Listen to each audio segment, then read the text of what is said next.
ஒரு ட்ரெஸ்ஸிங் ரூமே இன்னைக்கு 15 வயசு பையனை எப்படி விக்கெட் எடுக்குன்னு சொல்லிட்டு பேசிட்டு இருப்பாங்க.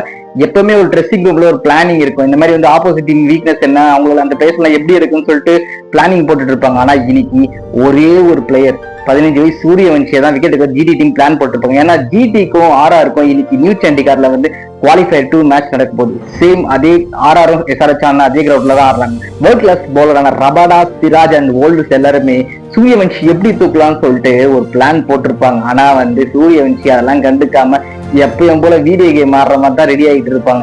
அதே மாதிரி பாத்தீங்கன்னா ராஜஸ்தான் ராயல்ஸ்ல துருவ் ஜுரல் வந்து மேட்ச் சூப்பரான நம்ம சூரியவன்ஷி இன்னிங்ஸ்னால அவரோட இன்னிங்ஸை மறந்துடுறோம்.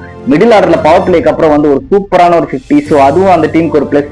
டெனவர் லாஸ்ட் மேட்ச் பெரிய ஆடல, ஸோ பட் அவரும் ஃபார்ம் கொண்டாருன்னா அந்த டீம் இன்னும் கொஞ்சம் பிளஸ் ஆயிடும். அதே மாதிரி அந்த பக்கம் பாத்தீங்கன்னா அந்த டாப் 3 மட்டும் தாங்க ஜிடி டீம் பொறுத்த வரைக்கும். Shubman Gill and Sai Sudharsan, Jos Buttler, அவங்க 3 பேர் எடுத்துட்டா அந்த டீம்ல வந்து நெக்ஸ்ட் வந்து ஒரு பிக் ஸ்கோர் போறதுக்கு ஒரு ஆளே இல்லை. ஸோ இவங்க 3 பேர்ல 2 பேர் வந்து ஒரு 15 ஓவர்ஸ் நிக்க வரைக்கும் அந்த டீமுக்கு ரொம்ப முக்கியம்.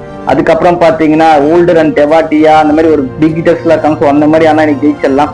பட் அதே மாதிரி பாத்தீங்கன்னா சேம் இங்க ஜாஃப்ரா ஆர்ச்சர் தான் லாஸ்ட் மேட்ச் அந்த 3 விக்கெட் எடுத்து இது பண்ணாரு. ஸோ அந்த ஜாஃப்ரா ஆர்ச்சரோட ஃபர்ஸ்ட் ஸ்பெல் வந்து ரொம்ப வைட்டலா இருக்கும் அந்த மேட்ச்ல. ஏன்னா வந்து அவர் ஆல்ரெடி வந்து சுமன் கில்ல வந்து 7 மேட்ச்ல 3 மேட்ச் தூக்கிக்காரு. ஸ்ட்ரைக் ரேட் 120 தான் சுமன் கில்க்கு. ஸோ ஜாஃப்ரா ஆர்ச்சர் ஸ்பெல் அந்த மேட்ச் வந்து ரொம்ப டிசைட் பண்ண போகுது. ஸோ இன்னைக்கு மேட்ச் பாத்தீங்கன்னா சேம் ஹை ஸ்கோரிங் வின்னியா தான் இருக்கும். மேபி அதே மாதிரி சூரியவன்ஷி தான் 2 டீமுக்கும் ஒரு டிஃபரன்ஸா இருப்பாரு.